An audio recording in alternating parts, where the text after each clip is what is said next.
진정 사모하는 친구가 되시는 구주 예수님은 아름다워라. 산 밑에 백합하여 빛나는 새벽별 주님 영원할 길 아주 없도다. 내 맘이 아플 적에 큰 위로 되시며 나 외로울 때 좋은 친구라. 주는 저 산 밑에 백합 빛나는 새벽별 이 땅 위에 이길 것이 없도다. 내 몸의 모든 염려 이 세상 보락간 나와 항상 같이 하여 주시고 시험을 당할 때에 악마의 길교를 즉시 물리치사 날 지키시네. 온 세상 날 버려도 주 예수 안 버려 끝까지 나를 돌아보시니. 주는 저 산 밑에 백합 빛나는 새벽별 이 땅 위에 이길 것이 없도다. 내 진정 사모하는 친구가 되신 구주 예수님은 아름다워라. 산 밑에 백합하여 빛나는 새벽별 주님 영원할 길 아주 없도다. 내 맘이 아플 적에 큰 위로 되시며 나 외로울 때 좋은 친구라. 주는 저 산 밑에 백합 빛나는 새벽별 이 땅 위에 이길 것이 없도다. 온 세상 날 버려도 주 예수 안 버려 끝까지 나를 돌아보시니. 주는 저 산 밑에 백합 빛나는 새벽별 이 땅 위에 이길 것이 없도다. 주는 저 산 밑에 백합 빛나는 새벽별 이 땅 위에 이길 것이 없도다. 이 땅 위에 이길 것이 없도다.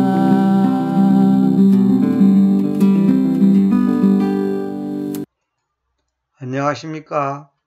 오늘도 우리는 십자가에 못 박힌 채 태어났다 세 번째 강의를 시작하겠습니다. 지난번에 우리가 이걸 배웠죠. 그리스도님께서 우리를 위하여 죽으셨다는 사실은 복음의 기초요 핵심이다. 제가 1강에서도 말했잖아요.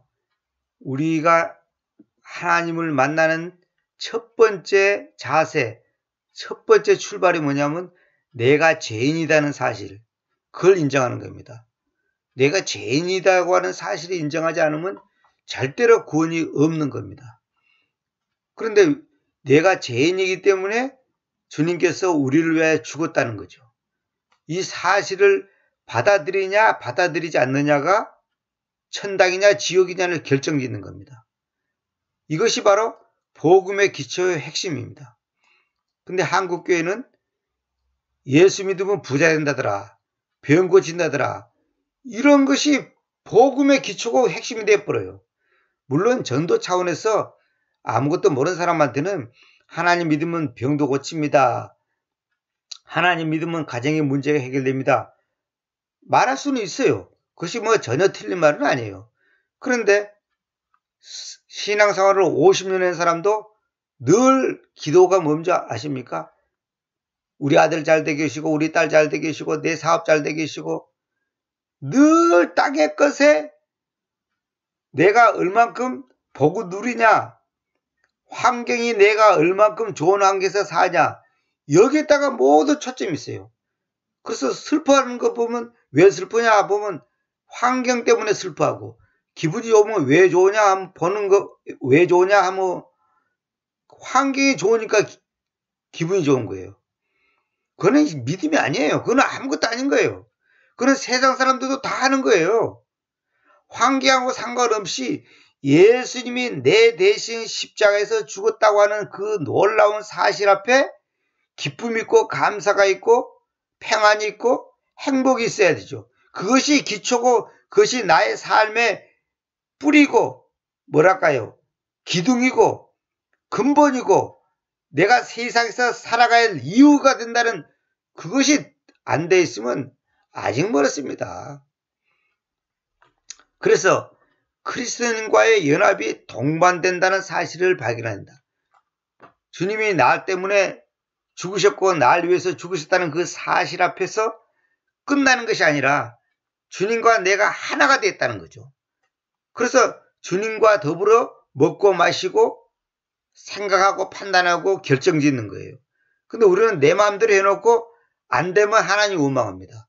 내 마음대로 결정하고 판단하고 내 마음대로 모든 일을 해놓고 나중에는 주님이 왜 나한테 이랬을까 이렇게 하는 거예요. 그게 다 가짜 신앙이라면. 단순히 법적으로 그리스도님의 의를 우리에게 전가시켜 주신 것만은 아니다.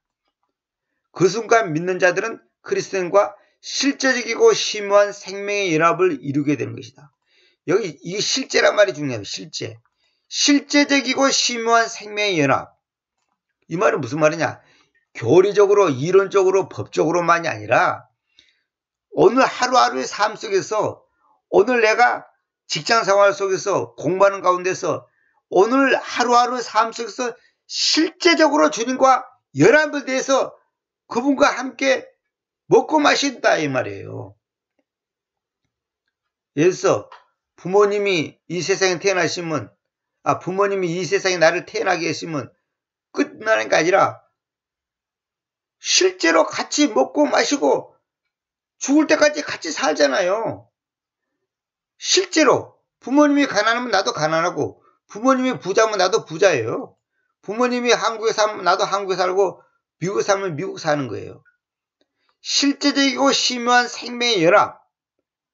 이게 바로 정상적인 그리스도인의 생활이에요. 그런데 우리는 뭐냐면 이론 따로 실제가 따르는 거예요.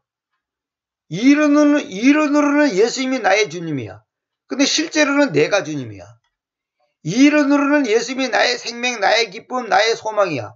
그런데 실제로는 돈이 나의 기쁨, 나의 소망, 나의 행복이야.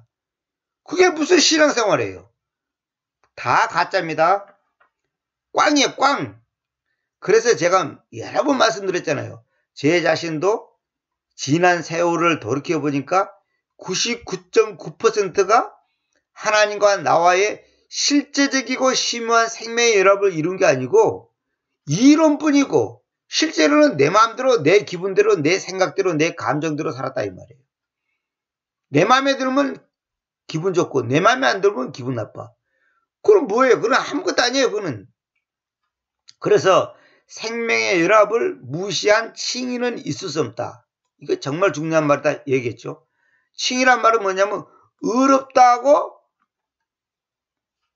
선언하는 거예요. 너는 의롭다. 너는 의로워졌다.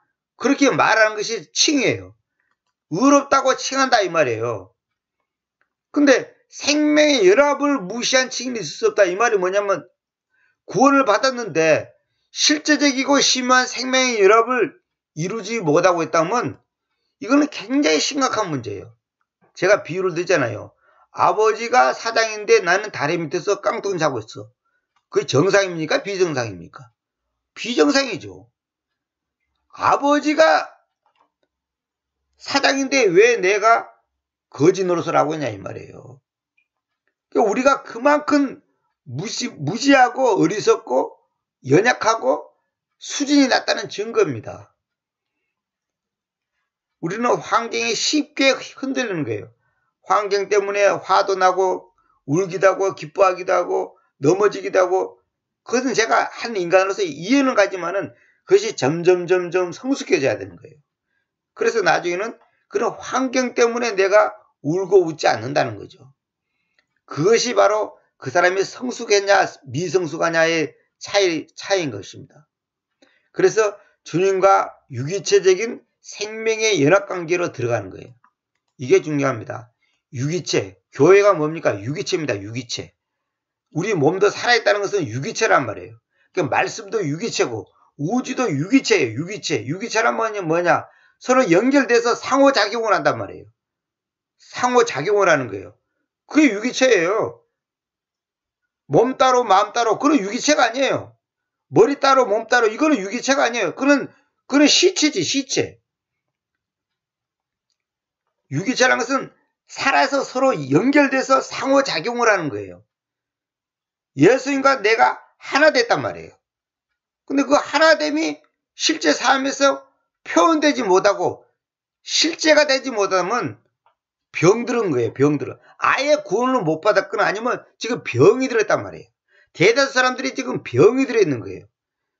병이 들었다는 것은 뭐예요? 그래서 우리가 그러잖아요. 건강한 사람은 바깥 생활을 정상적으로 하고 자기가 일반적인 생활을 정상적으로 몸을 움직이잖아요. 정상적으로 식사하고 운동하고 일하고 공부하고 이게 되는 것이에요. 근데 병이 들면 뭐예요? 밥은 먹는데 걷지를 못해. 어떤 사람은 걷기는 하는데 운동을 못하고 직장생활을 못해. 이게 지금 병들었다는 증거 아닙니까? 그러니까 우리가 유기체적인 생명의 연합관계, 정상적으로 주님과 내가 더불어 먹고 마셔야 된단 말이에요. 주님은 내 안에, 나는 주님 안에, 주님과 함께 먹고 마시는 그 삶이 정상적으로 안 된다는 것은 지금 내가 영적으로 병이 들었다는 거예요. 병이 들었다는 거예요. 병이 들었다는 것은 이 병을 고치는 방법은 뭐냐? 약을 먹거나 주사를 맞거나 무슨 운동을 하거나 하든 어떤 조치를 취해야 된단 말이에요. 그래서 요한복음 14장 20절에 저날에 너희는 내가 나의 아버지 안에 그리고 너희가 내 안에 그리고 내가 너희 안에 있다는 것을 알 것이다. 이 말이 바로 뭐냐? 유기체적인 생명의 연합관계로 들어간다는 말이에요. 단지 구원받았으니까 땡 그게 아니고 건강한 상태로 하나님과 나와의 관계가 정상적으로 유기체적인 관계로 연합이 돼서 활동한다는 거예요. 아버지가 내 안에 내가 아버지 안에 그럼 내가 너희 안에 있다는 것을 알 것이다. 이거는 뭐냐? 나 따로 주님 따로 사는 게 아니라 주님과 내가 하나 돼서 사는 거구나. 오늘도 내가 밥을 굽는다. 주님도 굽는 거예요. 오늘도 내가 맛있는 걸 먹는다. 주님도 같이 먹는 거예요. 딴 말로 하면 오늘 내가 고통을 받는다. 어떤 문제로 괴롭다, 힘들다. 주님도 힘든 거예요. 이 말이 무슨 말인지는 못 알아보면 미안한 말이지만 아직 굉장히 지금 영적으로 어린 단계입니다. 우리 생각대로 주님이 전능하신 분이 내가 밥 굽는다고 왜 밥을 굽냐? 아니 생각해 보세요. 만약에 자식이 밥을 굽는다면 자식은 밥을 굶고 있는데 부모님이 혼자서 상체를 먹습니까? 그런 부모가 있어요? 그런 부모가 아니지. 그런 인간도 아니야. 그는 개맛도 못한 사람이에요. 자식이 배가 고파서 지금 밥을 굽는데 자기 혼자 배고파서 밥 굶고 있는 자식 앞에서 자기 혼자 상체를 먹는 부모가 있냐고요. 그런 거 있을 수 없어요. 그건 무슨 말이냐? 자식과 함께 기쁨과 슬픔을 같이 나눈다 이 말이에요. 그게 유기체예요. 그게 유기체라고. 그러지 못한다면 그건 콩가루 집안이지. 콩가루 집안이지. 부모는 밥 굶고 있고 자식은 밥 먹고 있고 자식은 밥 굶고 있고 부모가 밥을 먹는다면 그건 콩가루 집안이에요. 그걸 콩가루 집안이라는 거예요. 그걸 보고. 콩가루가 왜 콩가루인 줄 아세요? 바람만 불면 다 날아가 버려요. 흩어져 버려요. 그건 뭐냐? 주님과 내가 슬픔에 처했을 때 주님도 슬퍼하고 내가 기쁨에 있을 때 주님도 함께 기뻐하는 거예요. 정상적인 생활을 할 때 말하는 겁니다. 그래서 많은 성도들이 간증하면서 그런 얘기 하잖아요. 내가 어떤 걸로 괴로워할 때 주님은 지금 어디서 뭐 하고 있는가 하면서 말하자면 그 낙심해하고 있을 때 주님께서 위로할 때 어떻게 위로합니까? 네가 그 문제 때문에 그 병 때문에 아니면 그 고난 때문에 괴로워할 때 나도 괴로워했다. 실제로 그렇습니다. 실제로. 주님의 자녀라면. 근데 우리는 그걸 못 느껴요. 그걸 못 느낀다는 것은 뭐냐? 아직 어리다는 거예요. 어려. 우리가 세상에서 처리들면 어떻게 합니까? 내가 이렇게 지금 직장을 못 얻고 내가 지금 아니면 병이 들어서 이렇게 어려움이 있으면 우리 부모님도 굉장히 마음 아파할 거야. 그렇게 느끼는 사람이 정상이지, 성인이지. 나는 이렇게 힘들고 있는데 우리 부모님은 잘 먹고 잘 살겠지. 그렇게 생각한다는 것은 그거는 그 콩가루 집안이에요. 그거는. 그래서 참 내가 슬픈 얘기를 하나 할게요. 전에도 내가 다른 강에서 이런 얘기를 몇 번 한 것 같은데, 최근에 그 방송을 통해서 제가 이제 들은 그 어느 성도 간증, 부산에서 무당으로서 가장 돈을 많이 번 그 심선미 성도라는 분이 있어요. 그분 그 유튜브에서 한번 그 간증 한번 들어보세요. 저도 상당히 그 도전을 받았습니다. 근데 이분은 부산에서 26년 동안 무속인, 그러니까 무당 생활한 거예요. 무당. 사람들이 무속인 그러면 무슨 말인지 못 알아먹는다는 거예요. 무당. 쉽게 말해서 점쟁이가 됐다 이 말이에요. 근데 이분이 뭐라고 말하냐면, 자기가 예수님을 알고 나니까 너무 슬픈 현실이 뭐냐. 그 당시는 자기가 당연하다고 생각했답니다. 무슨 말이냐. 자기한테 오는 고객, 손님의 20% 정도가 기독교인이라는 거예요. 근데 제가 이것을 80년대에 옛날에 그 영락교회 당회장이었던 박조준 목사라고 했어요. 지금 은퇴해서 이제 미국에 사십니다만 지금 나이가 뭐 한 90 가까이 될 건데, 그분이 하는 설교 중에서 내가 들은 얘기가 있습니다. 그 통계를 내보니까 기독교인의 25% 정도가 점쟁이를 찾아간다는 거예요. 무당을 찾아가든지 그냥 보통의 그 주역을 하는 사람 찾아가든지 자주간 이 점치는 사람들한테 찾아간다는 거예요. 그래서 저는 도저히 그게 안 믿어졌어요. 아니 설마 그럴까 했는데 그게 사실이라는 거예요. 특히 여자들, 권사, 집사. 그리고 제가 저도 사진으로 봤습니다만은 그 서울에 가면 그 미아래 쪽인가요? 그 무당이 많은, 요즘도 그런지 모르지만 옛날에 그 무당이 그 무속인들이 많은 집단 그 골목이 있어요. 거기다가 뭐라 썼는지 아세요? 집사, 권사, 대환영 써놨단 말이에요. 저는 그 사진으로 직접 봐서 사진으로. 제가 내 컴퓨터에 어디 아마 있을 겁니다. 그 사진이 지금도. 그 강의 중에서 내가 그걸 한번 보여준 것 같은데.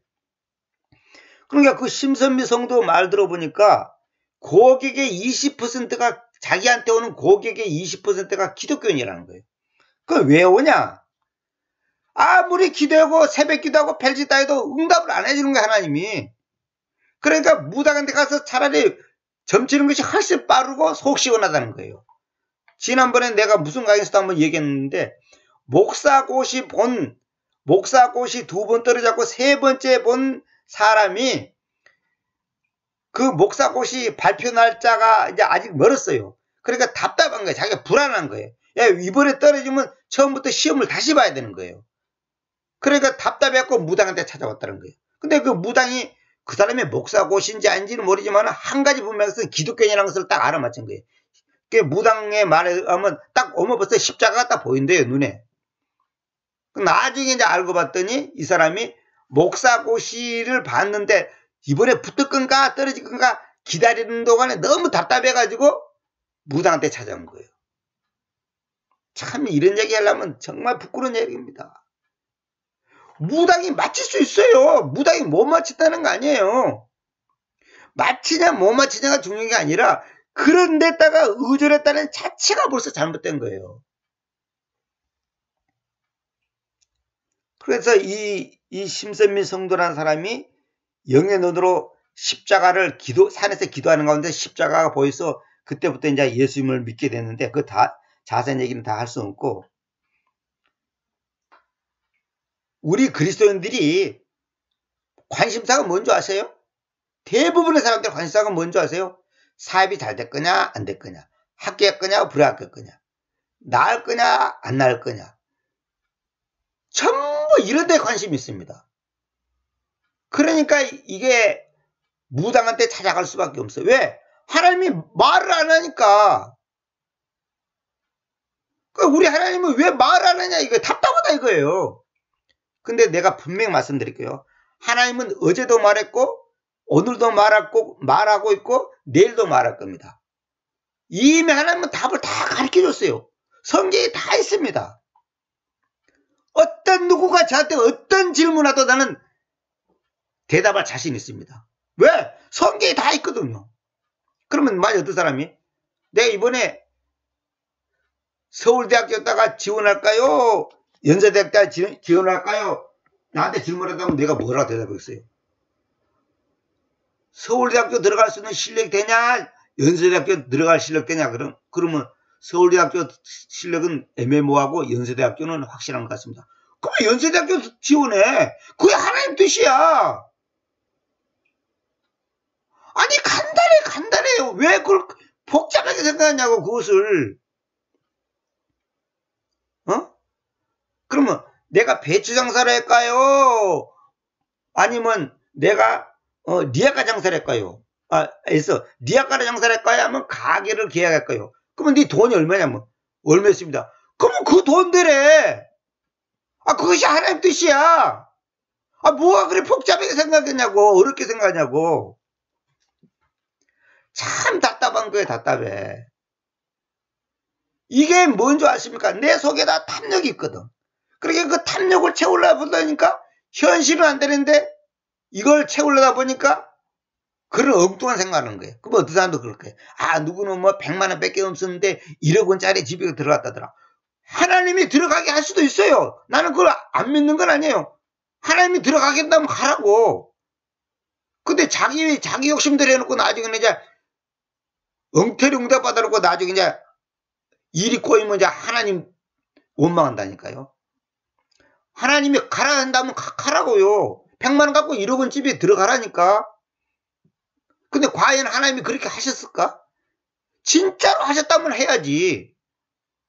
근데 진짜로 안 했는데 자기 생각으로 자기 개꿈 꿔놓고 하나님 응답이라 그래갖고 이제 나중에 하나님 원망한단 말이에요. 여러분 잘 들으세요. 이 세상의 모든 것은 끝이 있습니다. 다시 말하면 죽음이에요, 죽음. 그러니까 우리는 뭐냐면 이 죽음을 의식하지 않기 때문에 문제가 생기는 거예요. 무슨 말이냐? 내가 가난한 것도 병든 것도 실패한 것도 아니면 반대로 부자한 것도 건강한 것도 결국은 다 죽음으로 끝나는 겁니다.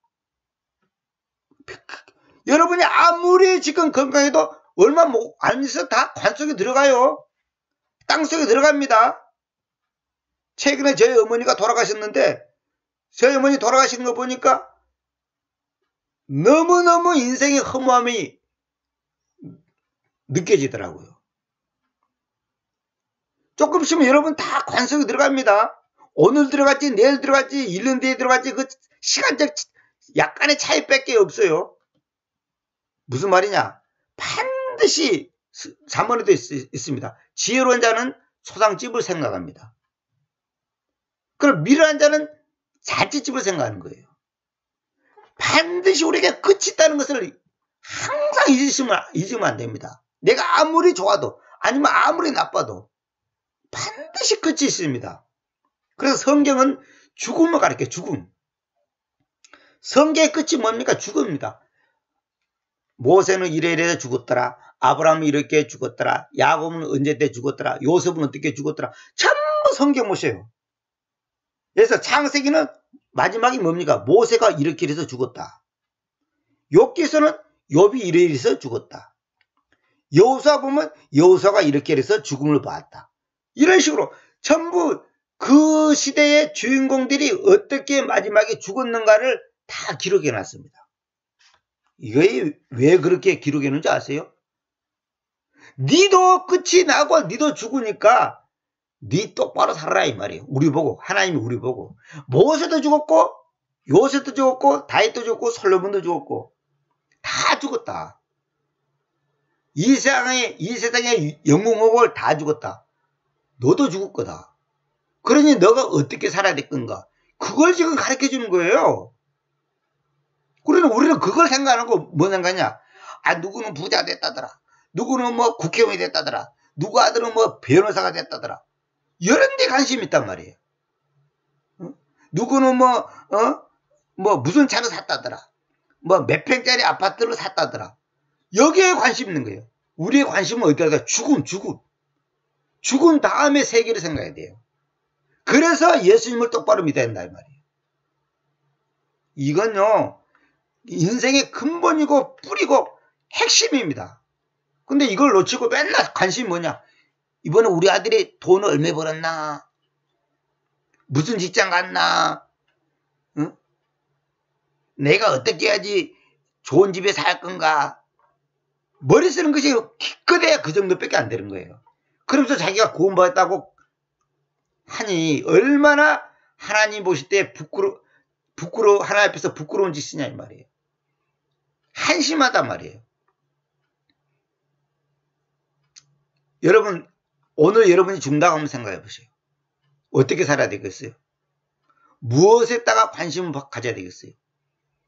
저도 늘 그런 마음으로 삽니다만은 때때로 잊어버리고 순간적으로 헛된 데 시간을 보낼 때가 많죠.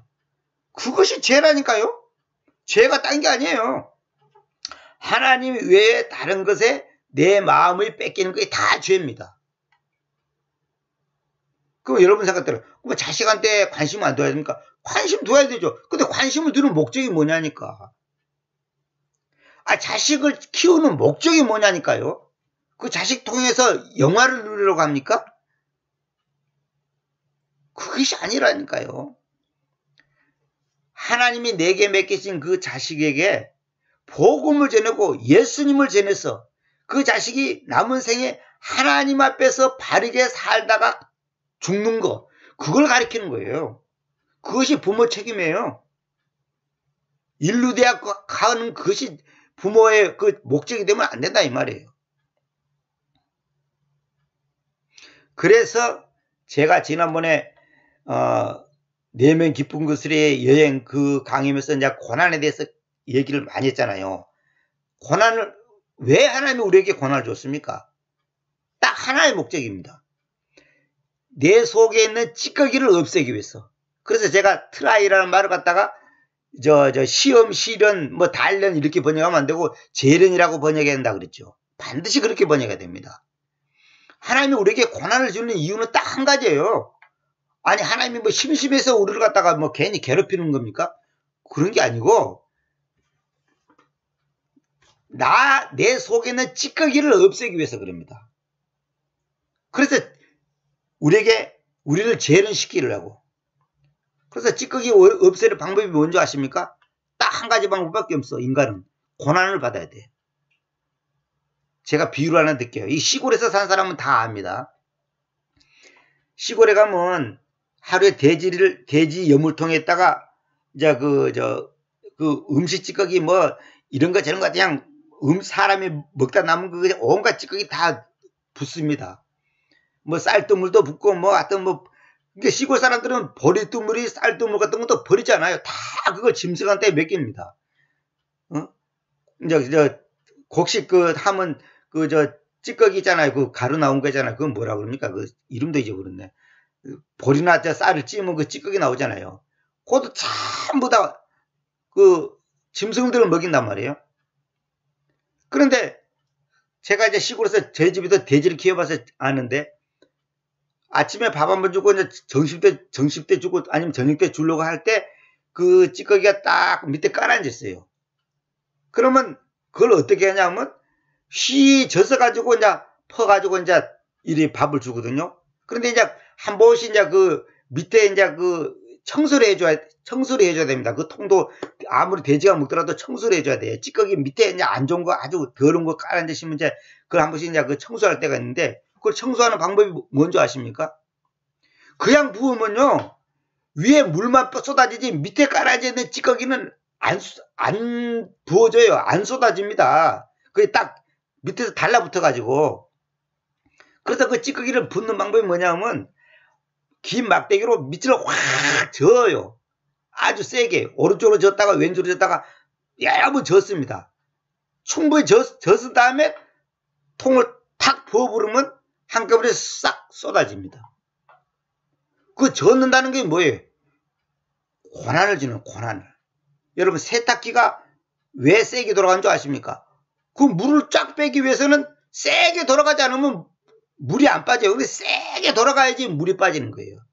하나님이 우리에게 우리를 갖다가 확 휘저어버려요. 우리의 경제, 건강, 기타 등등 환경을 그냥 휘저어버려요. 그래서 그냥 나를 그냥 꼼짝 못하게 만드는 거예요. 그럴 때 우리 속에 있는 그 숨어있는 찌꺼기, 그 못된 거, 이것이 쫙 일어납니다.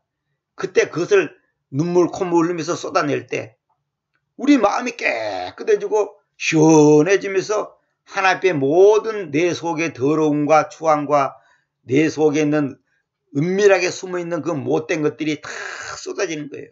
그래서 금식 기도를 해보면 평상시 깨닫지 못하고 평상시는 그 죄라고 생각하지 않았는데 하나님께서 그것이 죄고 너가 이것이 잘못됐고 이것이 너의 허물이다라는 것을 하나님께서 우리 눈을 열어주잖아요. 그 금식 기도를 해보면 또 알아요.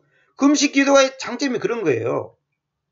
평상시에 느끼지 못했던 것을 하나님께서 깊이 있게 느끼게 하고 말씀을 볼 때도 더 깊이 눈을 열어줍니다. 그래서 전날에 너희는 그말 전날이 뭡니까? 너가 하나님을 바르게 아는 그날에는 주님이 아버지 안에 그리고 너희가 내 안에 내가 너희 안에 있다는 것을 알 것이다. 하나님과 내가 유기체적인 관계구나. 동떨어진 관계가 아니라 그분과 내가 먹고 마시는 거구나. 이걸 알게 되는 거예요.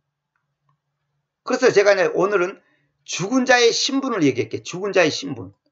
우리의 신분이 뭐냐? 우리가 어떤 신분이냐? 내가 지난번 말씀드렸죠. 우리의 정체성이 뭐냐? 정체성. 우리의 보통 주체사상이잖아. 주체사상. 왜 그 정치가들이 왜 주사파 그러잖아요. 주사파가 뭐냐면 김일성의 주체사상을 따르거나 지지하는 사람들을 갖다가 주사파라 그래. 주사파. 그래 지금 주사파들이 지금 정권을 잡고 있잖아요. 지금 주사파들이 정권을 잡고 있다니까요. 뭐 이런 정치 얘기는 내가 안 하려고 그럽니다만은 하여튼 그 정도만 얘기합시다. 뭐 구체적인 얘기하면 피곤하니까. 무슨 말이냐면 우리의 정체성이 뭔지를 정확히 알아야 돼요. 내 정체성이 뭔지. 죽은 자의 신분이 뭐냐? 나의 신분이 뭐냐? 로마서 5장 20절. 게다가 그 법, 이게 율법입니다. 그 법 이 토라란 말이 이제 모세오경을 말한 건데 내가 이거는 집어넣은 말입니다. 여기서 그냥 율법 그러면 안 됩니다. 그 율법이란 말은 율법, 율례 뭐 이런 비슷한 용어가 있잖아요. 그런 것하고 헷갈릴까봐 제가 이제 이렇게 표현하는데 모세오경이 들어갔다. 어디로? 우리 인간 세상에 우리 안에 들어왔단 말이에요. 왜 들어왔냐? 그 범칙이 넘치게 하는 것입니다. 무슨 말이냐? 하나님이 율법을 주신 목적이 뭐냐? 율법 지키라고 준 게 아니에요. 답답하다니까. 십계명을 왜 준 줄 아십니까? 십계명 지키라고 준 게 아니라니까. 그러면 성경에서 지키라고 했잖냐 이거야. 사람들 지키라고 했어요. 근데 왜 그런 줄 아십니까? 네 지켜봐라. 네가 그거 지켜지는가 한번 봐라 이거야. 안 지켜집니다. 다시 말하면 죄가 드러나게 하기 위해서 율법을 준 거예요. 예서 안식을 거룩히 지키라. 안식을 여러분 거룩히 지킵니까? 정말 지켜요? 그런 사람 있어요? 한번 데려가 보세요. 그런 사람 있는가? 부모를 공경하라. 부모를 공경하는 사람 있어요? 살인하지 말라. 살인을 안 하는 사람 있어요? 주님께서 뭐라 그랬어요? 마음으로 미워만 해도 살인이라고 그랬어요. 미워하지 않는 사람 있습니까? 남편, 아내, 자식, 부모, 형제, 친구, 이웃 한 번도 미워하지 않는 사람 있으면 손 한번 들어보세요. 그런 사람은 없어요. 그건 안 되게 돼 있다. 인간은 안 되게 돼 있어요. 인간은 이 속에 더럽고 악하고 어두움밖에 없는 겁니다. 보통 우리가 이웃을 사랑하자 하잖아요. 우리는 이웃을 사랑할 수 없어요. 사랑이 있어야지 사랑을 하지. 아니, 사랑이 있어야지 사랑. 우리 안에 사랑이 있는 줄 아십니까? 여러분, 있다고 생각하세요?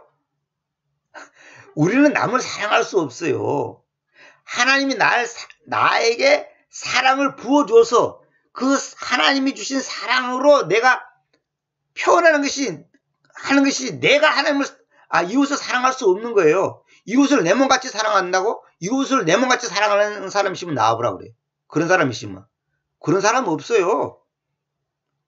그럼 왜 이웃을 내 몸같이 사랑하라 그러냐? 니는 안 돼.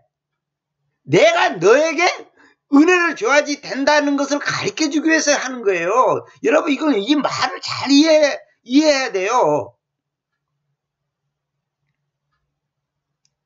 아니, 우리가 주님께 죽도록 충성한다. 죽도록 충성하시는 사람이 있으면 나와보라 그래요. 그런 사람 없어요. 그건 안 되게 됐어. 결론은 뭐냐? 하나님의 은혜, 하나님의 주권적인 사랑이 아니면 우리는 0.00001%도 하나님의 말씀을 지킬 수도 없고, 알 수도 없고, 깨달을 수도 없고, 우리는요, 100% 죄인입니다. 100% 죄인이라 이 말은 무슨 말이냐면, 100% 어둠 속에 있다, 이 말이에요. 어둠. 100% 어둠. 그러니까 어둠 속에 있으니까 그 지옥으로 가는 거예요. 아니, 완전히 깜깜한 곳에 있는 사람이 어떻게 길을 찾아갑니까? 그건 안 되게 돼 있다니까요. 참, 이걸 지금 아멘을 못하면요, 미안한 말이지만 아직 한참 멀었습니다. 봐봐요. 그러나 죄가 넘치던 곳에 은혜가 훨씬 더 넘쳤으니, 이 말은 뭐냐? 그러면 은혜가 넘치려고 죄를 많이 지으란 말이 아니고, 내가 죄가 많은 것을 느끼면 느끼고, 인정하면 인정하고, 깨달으면 깨닫고, 받아들이면 받아들일수록, 내가 정말 죄가 많구나 하는 것을 깊이 알면 알수록 하나님의 은혜가 얼마나 놀라운 거라는 것을 알게 된다는 거예요. 그러니까 하나님의 은혜가 얼마나 놀라운다는 것을 모른다면 아직 그 사람은 뭐가 뭔지 아무것도 모르는 사람이에요. 어떤 분이 그러더라고. 사람이 머리끝부터 발까지 죄덩어리고 의가 하나도 없다 그러니까 자기는 도저히 그게 안 받아들인다는 거예요. 예수님을 지금 수십 년 믿는데도 도저히 그게 안 받아들인다는 거예요. 왜? 어떻게 내 안에 착한 면이 있는데 남을 구제하고 도와주고 선한 마음이 나한테도 있고 실제로 그래 했고, 그런데 내가 머리끝부터 발까지 내 뼛속 살속 피 속에 죄가 가득 찼다는 것을 인정을 못하겠다는 거예요. 자기는 100% 죄지라는 것이 인정이 안 된다는 거예요. 아니, 죄가 있는데 의도 조금씩 있지 않냐, 선한 것이 조금씩 있지 않냐 이거야. 자기는 도저히 그게 안 받아들이더라는 거예요. 근데 어느 날 하나님께서 눈을 열어주더라는 거예요. 그때 사람들 앞에서 그냥 무릎 꿇고 그냥 통곡을 하고 싶더래요.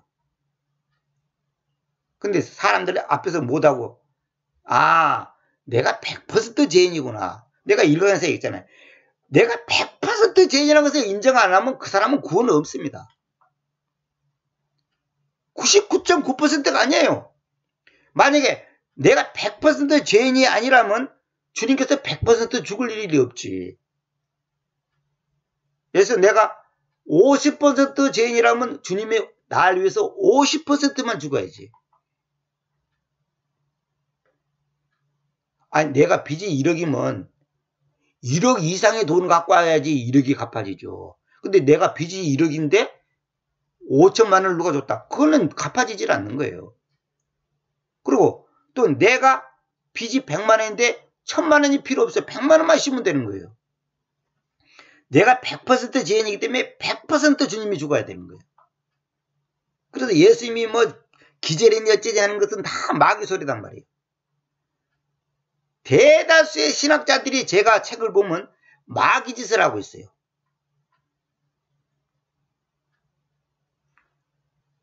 그래서 로마서 5장 20절에서 모든 사람이 죄를 지어서 그 죄가 드러나기 위해서 율법을 줬는데, 그 율법이라고 하는 것이, 그 토라라고 하는 것이 죄가 드러나게 넘치게 한다. 범치게 넘치게 한다. 이 말은 뭐냐면 내가 움직이는 거 하나하나 말하는 거 하나하나 듣고 보고 생각하고 판단하는 거 100% 다 죄예요. 죄.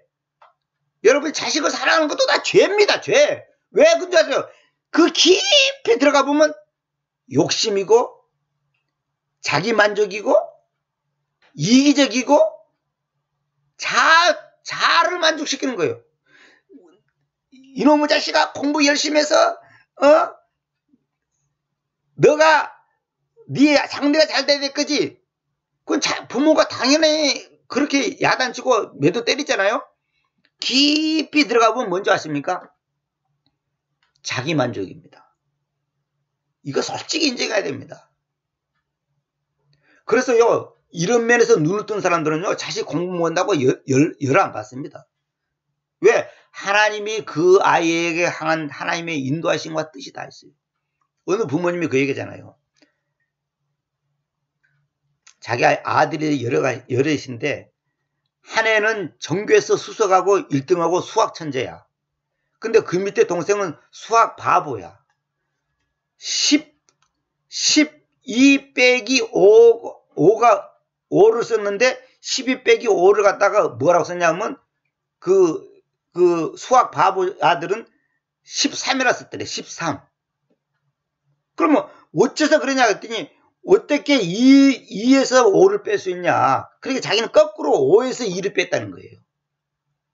그러니까 이 10자에서 10을 빌려온다는 것을 모르는 거예요. 그 원리를 모르는 거예요. 선생님이 분명히 가르쳐 줬겠지. 근데 그걸 이해를 못하는 거야. 그러니까 12 빼기 5를 13이라 썼더라는 거예요.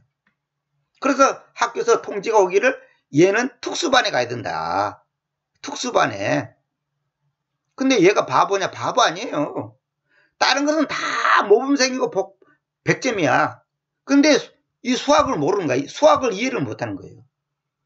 그래서 저도 옛날에 그 책에서 보고 그냥 듣기도 했습니다만은 그 옛날에 노벨 물리학상 받은 영국의 어떤 그 이름을 제가 잊어버렸습니다.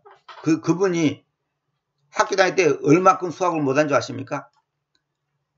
10에서 13 빼기 5 그러면 답이 뭡니까? 8이잖아요. 그런데 이 사람은 뭐냐면 13 빼기 5가 13이라는 거야. 왜 그러냐? 13이 있는데 밑에 5를 제거시키라며. 5를 없애니까 13밖에 더 남냐 이거야. 그래서 13을 썼다는 거예요. 이 사람이 바보가 아니에요. 바보가 아니고 생각이 다른 거야. 다른 사람하고 이 사고방식이 다른 거예요. 이 사람이 바보라면 어떻게 노벨 물리학상을 받겠어요? 근데 이 아버지가 얼마나 놀라운 분이냐.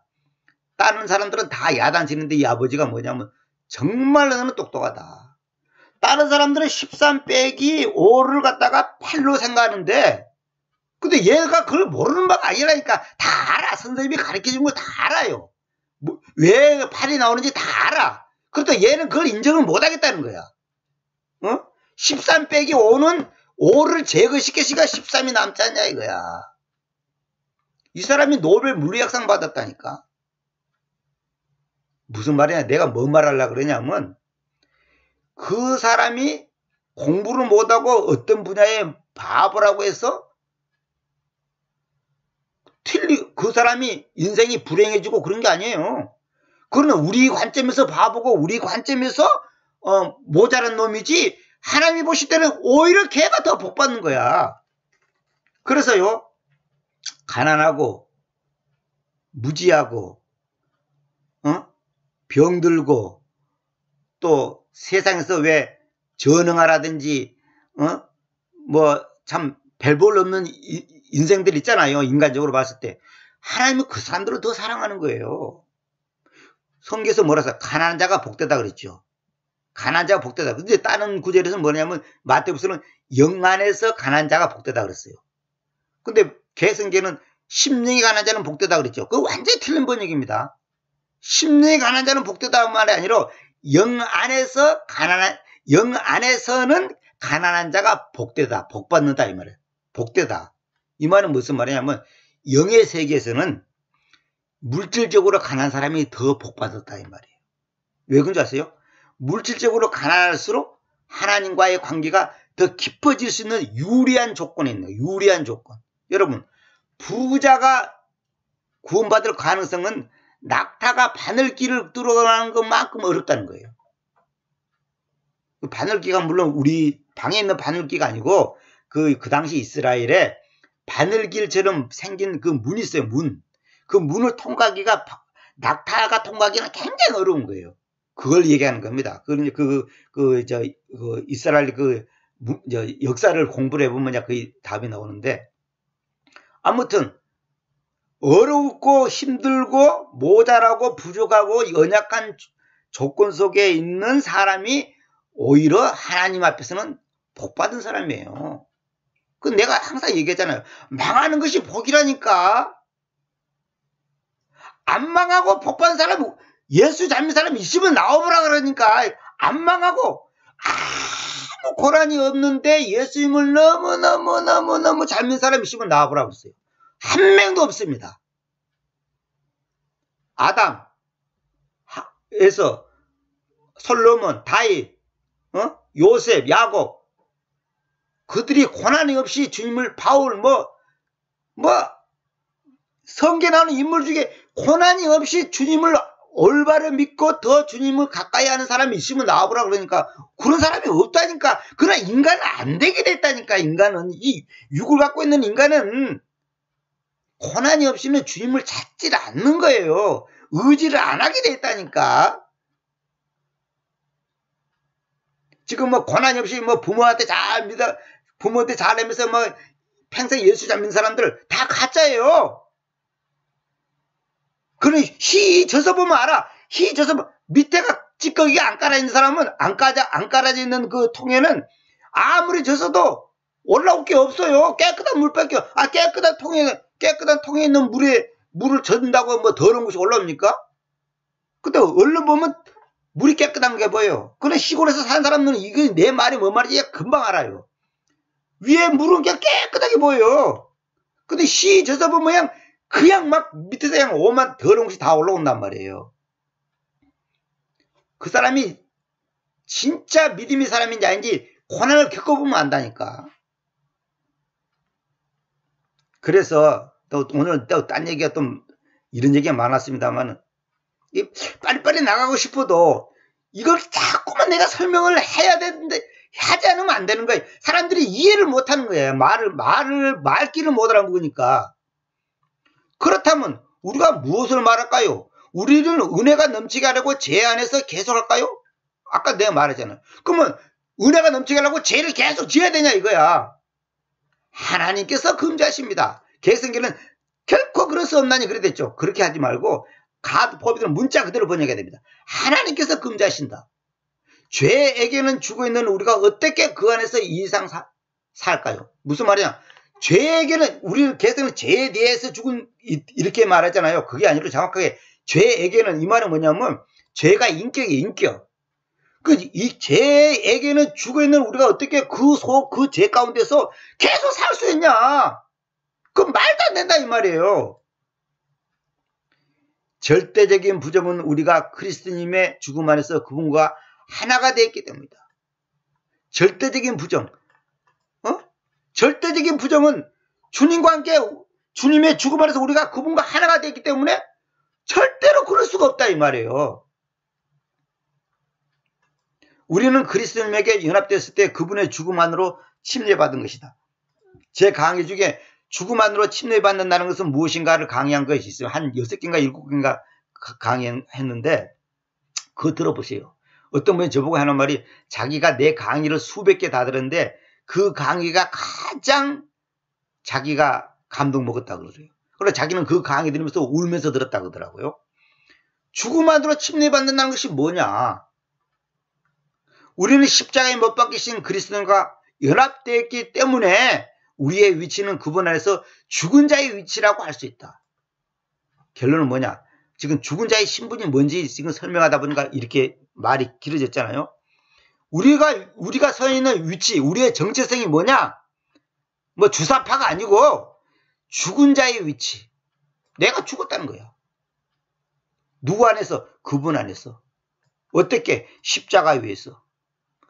주님과 함께 죽지 않으면 절대로 주님과 함께 살 수가 없습니다. 우리의 자아가 죽어야 된다니까. 내가 자아가 죽은 것에 비례해서 기쁨이 넘치는 거예요. 왜 우리가 근심 걱정하는 줄 아세요? 가르쳐 드릴까요? 그 부분에 대해서 자아가 안 죽었기 때문에 그래요. 그 부분에 대해서. 내가 자아가 죽으면 근심 걱정이 안 된다니까. 그래서 암이 걸렸다. 의사가 한 달 뒤에 죽는다. 그것이 근심 걱정이 될 수가 없어요. 아니, 구원받아서 천당 가는데 왜 그것이 근심 걱정이 되냐니까. 한번 얘기를 한번, 대답을 한번 해보세요. 내가 사업이 망했다. 그것이 근심 걱정이 될 수가 없어. 왜? 내가 사업이 망하는 것도 하나님의 허락하심이야. 사기를 당했든지 말았든지 좌우지간 IMF가 왔든지 뭐랬든지 그런 거 얘기할 필요 없고, 보증을 잘못 썼니 어째 그런 얘기 할 필요 없고, 어쨌거나 사업이 망했다는 것은 하나님이 망하게 하신 거라니까요. 왜 망하게 하신 줄 아십니까? 더 은혜를 주려고. 망하는 것이 하나님 보실 때는 그 사람한테 필요한 거예요. 이거 지금 아멘이 안 되죠? 아직 멀었습니다. 이거 아멘이 된 사람은 된 거야, 이제 된 거야. 이 사람은 이제 된 거야, 이제. 기초가 닦아진 거예요. 제가 이 강의를 듣는 분 중에 어느 이제 의사 선생님이 있어요. 그분도 제 강의를 듣고 있을 겁니다. 그분도 잘 나가는 의사였는데 병이 들어서 어려움 속에 있습니다. 근데 지금은 어떻게 하십니까? 자기의 그 어려움이 복이라고, 자기가 복을 받았다고, 자기가 지금 하나님의 은혜를 받았다고 지금 간증하고 있습니다. 그러면 여러분들 생각도 그럴 거야. 그러면 다 병들어야 되냐 이거야. 다 병은 안 들지. 왜 안 든 줄 아세요? 하나님은 각자를 다루는 방법이 다 달라요. 다 똑같지 않아요. 딴 사람 얘기 할 필요 없고 자기 자신을 돌아보라 이 말이에요. 내가 어떤 환경에 있든지 내가 죽은 자의 위치라는 것을 인정해야 돼. 그분과 함께. 우리 이런 표현 있잖아. 죽은 놈은 말이 없어요. 죽었는데 무슨 말이 있어. 죽은 사람이 무슨 아이고 배고파, 아이고 그런 거 없어요. 우리가 죽었다는 걸 인정해야 한다니까. 오늘 이 강에서는 딱 한 가지만 알면 돼요.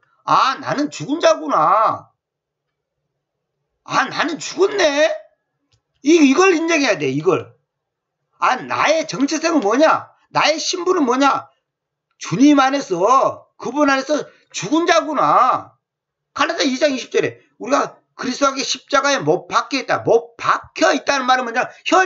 못 박혀 있다는 것은 뭐야? 죽었다는 소리지. 현재 우리가 죽었다니까요. 그러다 고린도후서 5장 14절. 왜냐하면 그리스도의 사랑이 우리를 강건하시기 때문이니 그 까닭은 우리가 이렇게 판단하기 때문인데, 만일 한 분이 모두를 위하여 죽으셨다면 그렇다면 모두가 죽어 있었다는 것입니다. 따라서 모두를 대신한 그리스도의 죽음은 불가피하게 모두의 죽음을 포함했다. 여기서 모두란 말은 안 믿는 사람 보고 말한 게 아닙니다. 믿는 사람, 구원받는 사람 보고 말한 거예요. 그러면 김일성이도 천당 갈게? 모태똥이도 구원받았나? 여기 모두란 말을 잘 이해해야 돼요.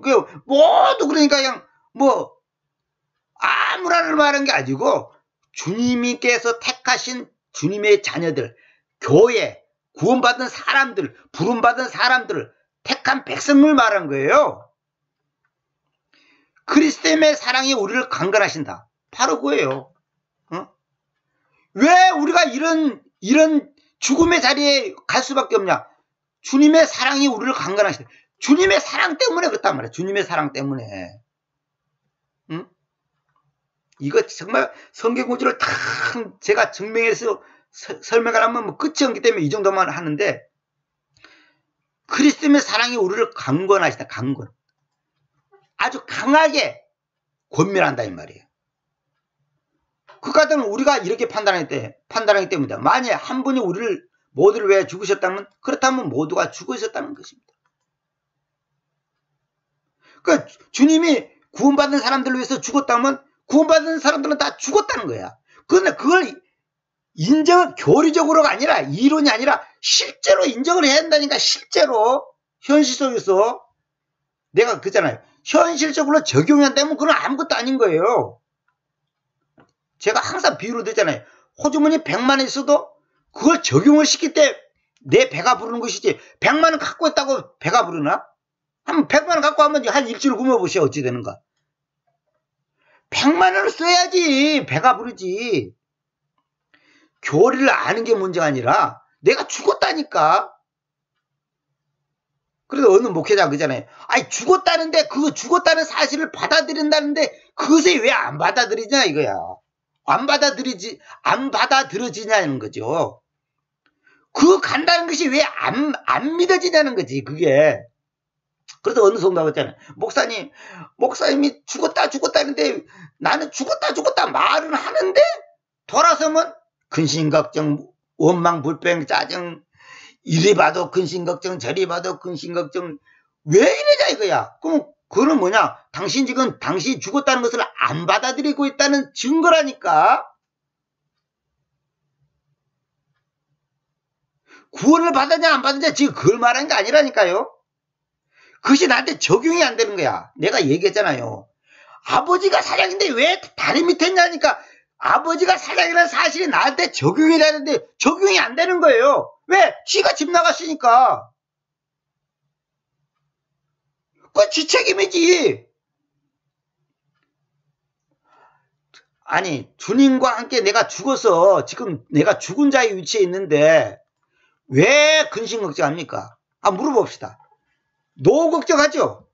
왜 걱정하는 거예요? 한번 물어봅시다. 대답 한번 해보세요. 아, 돈이 없으니까 그러죠.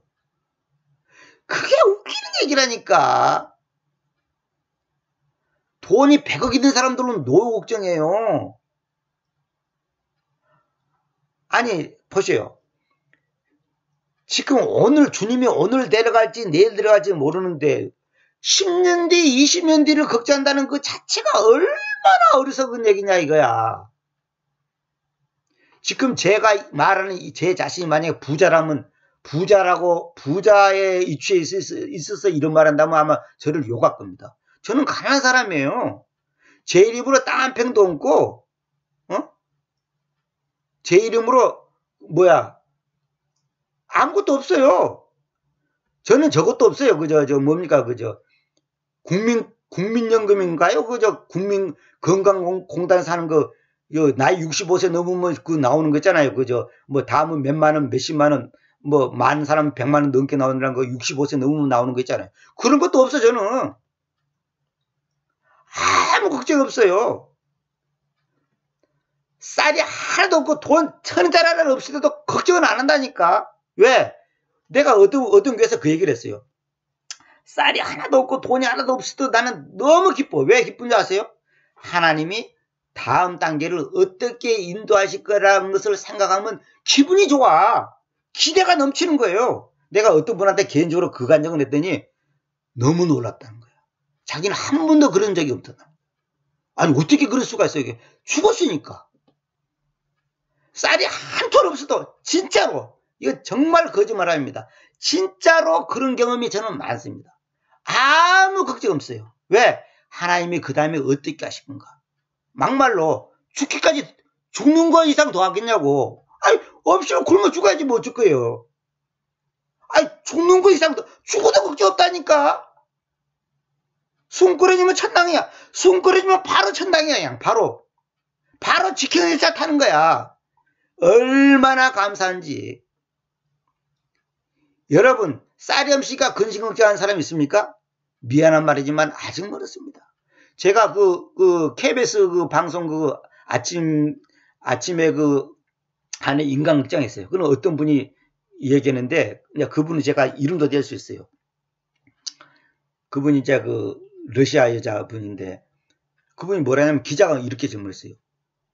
지금 자식이 여러 명이고 지금 식구가 지금 7명인가 8명이 되는데 내일 아침에 쌀이 없는 거야. 진짜로. 그러니까 기자가, 옆에 취재하는 기자가, 그러면 어떻게 할까요? 그러니까 걱정 없어요. 내일 아침에 주님께서 알아서 하시겠죠. 걱정 없어요. 내가 그 말 듣고 내가 너무 놀랐어요. 그때 그 오래전 얘기입니다. 10년도 훨씬 전 얘기인데, 아, 저게 진짜 믿음이구나. 그렇다고 그 사람들이 뭐 게을러가지고 일부러 일 안 하고 무슨 낮잠 자고 그런 게 아니에요. 자기들이 할 거 다 하는 거예요. 쌀이 없어. 걱정 없다는 거예요. 내일 아침에, 그건 내일 아침에 가서 볼 일이라는 거야. 지금 내가 그걸 신경 쓸 필요가 없다는 거예요. 지금 그 사람들 잘 먹고 잘 살고 있어요. 여러분이 지금 걱정한다는 것은 뭐냐면, 여러분이 죽어 있다는 것을 지금 망각하고 있는 거예요. 인간적으로 내가 무슨 말인지 다 알아요. 저도 걱정합니다. 순간순간, 그때마다, 아, 내가 죽었구나. 하나님, 쌀이 없습니다. 암이 걸렸습니다. 내 자식이 이렇습니다. 그걸 기도하면 돼요. 그 다음은 끝이에요. 그건 하나님이 하실 문제이고, 내 영역을 벗어난 문제예요. 이것이 하루아침에 되질 않습니다. 또 한 번 했다고 또 항상 그런 것도 아니에요. 또 자빠지고 합니다. 그러나 이것이 점점점 할 때 나중에 성숙해서, 나중에 그 진짜로 아무 근심걱정 없어요. 시골에서 있어 보면 낯선 길을 혼자 밤길을 걸어가면 굉장히 무섭습니다. 어렸을 때. 근데 그 길을 여러 번 왔다 갔다 해보면 나중에는 이제 똑같은 밤길이라도 무섭질 않아요. 이게 훈련이 돼야 되는 거죠. 훈련이. 이거 우리 영적인 것도 이게 훈련이 돼야 돼요. 하루아침에 그래 안 돼요. 이론이 안다고 그래 되는 게 아니에요. 말처럼 그렇게 쉽질 않아요. 내가 죽어 있다는 거, 죽은 자의 신분이라는 거, 오늘은 여기까지가 핵심입니다.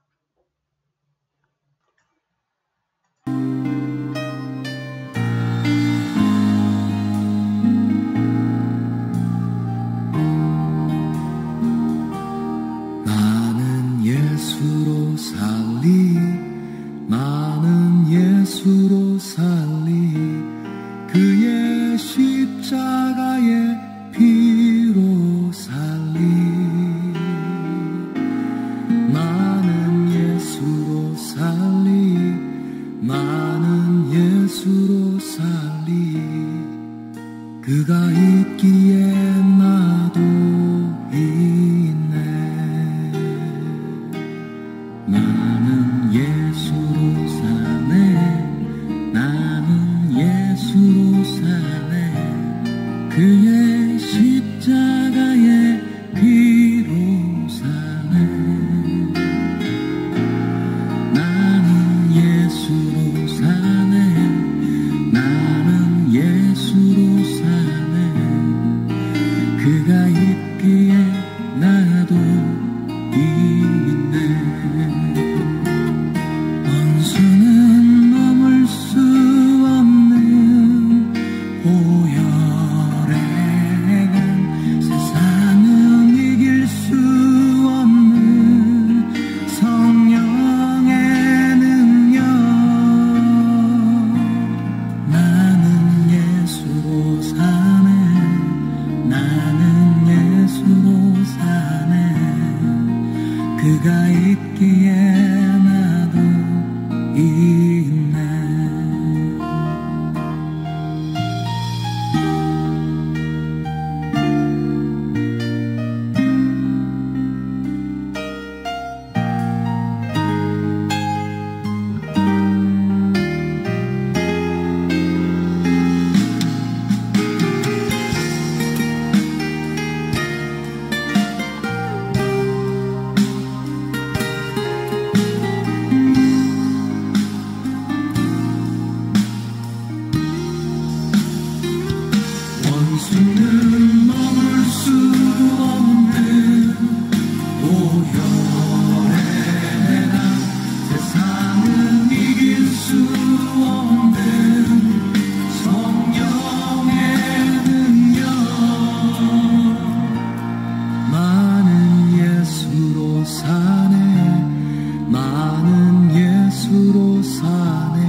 그가 있기에 나도 있네.